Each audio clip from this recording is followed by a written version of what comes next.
they want both. They want to live in a world where body count doesn't matter. And that world exists. There is a world like that. It's just in that world, no one wants to marry you. What do you think makes a woman high value on the sexual marketplace? And what do you think contributes to so many women finding making sandwiches and cleaning the kitchen a repulsive, disgusting idea?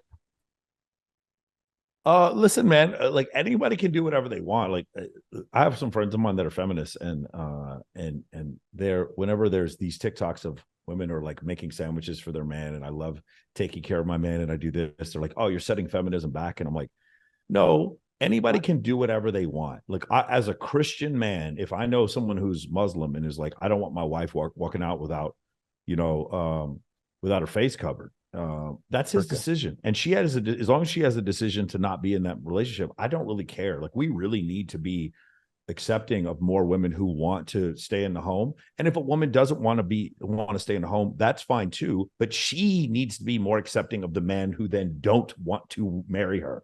That's the problem. It's like what they want both. They want to live in a world where body count doesn't matter, and that world exists. There is a world like that. It's just in that world, no one wants to marry you. And then when that happens, that doesn't make me judgmental. Like there's nothing insecure about me not wanting to watch another man fuck my wife. That's not weird. That doesn't make me strange. And there's some people legitimately, go look on Twitter, who believe that I'm insecure because I feel that way. And then, conversely, when you ask the questions like, what makes a woman attractive? For me, there's just like four things. I'm just going to talk about my personal relationship. We have to be pulling in the same direction. She has to be outrageous. She has to be loyal to me. We pull in the same direction. She has to bring me peace.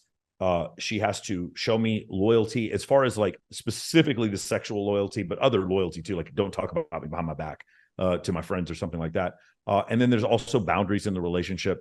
Like for instance, one of the boundaries in my relationship is you can ask me how I feel, but you can't tell me how I feel. We don't bring up things later down the line. Passive aggressive behavior is not allowed in my relationship. You have to tell me now. You have to tell me immediately. And then the other thing is, like I said before, you can tell me something hurts your feelings, but you can't tell me I looked at someone up and down and therefore I don't love you. No, you don't. Like those type of relationships are not allowed in my relationship.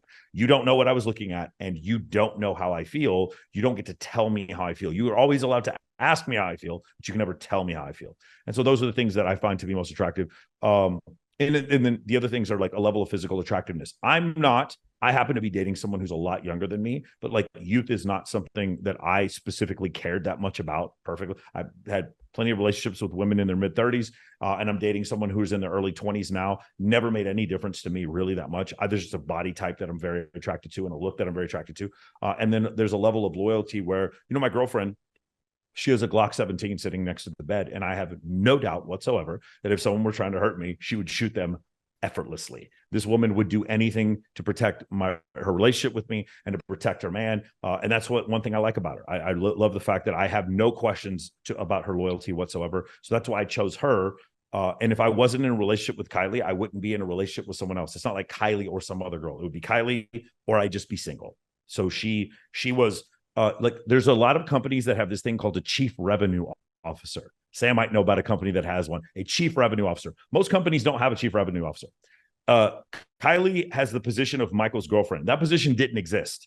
It wasn't like in a position that needed to be applied for. I created that position because she was such an incredible candidate. Does that make sense? If she wasn't there, then I would probably just be single.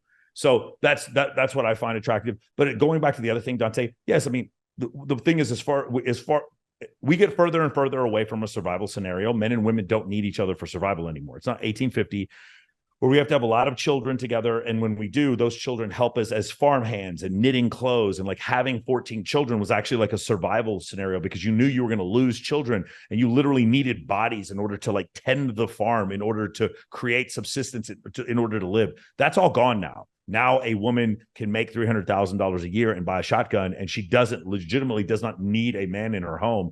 And so as we get further and further away from that, and also the concept of, birth control, allowing for women to say, hey, I want to have sex for sex sake and to do so for enjoyment and not worry about the consequences of it whatsoever. As we do that, a certain cohort of women are going to go in that direction, and then they're going to, become Megan Thee Stallion and Cardi B, and then tell other women that that's what they should do too. And I'm going to say this again. If that's what you want to do, that's fine. Don't judge women for wanting to be homemakers, okay? And then if women don't want to be homemakers and say body count doesn't matter and I choose to have sex with 100 men, those women then don't judge men for not wanting to marry you.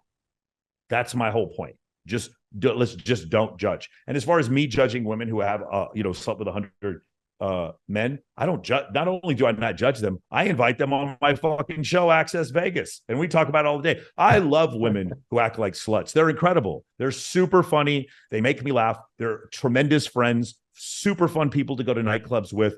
If you have a bunch of like super slutty friends you go to a club with, you get into all the VIP tables. You get invited to all the parties, but I don't want to marry them.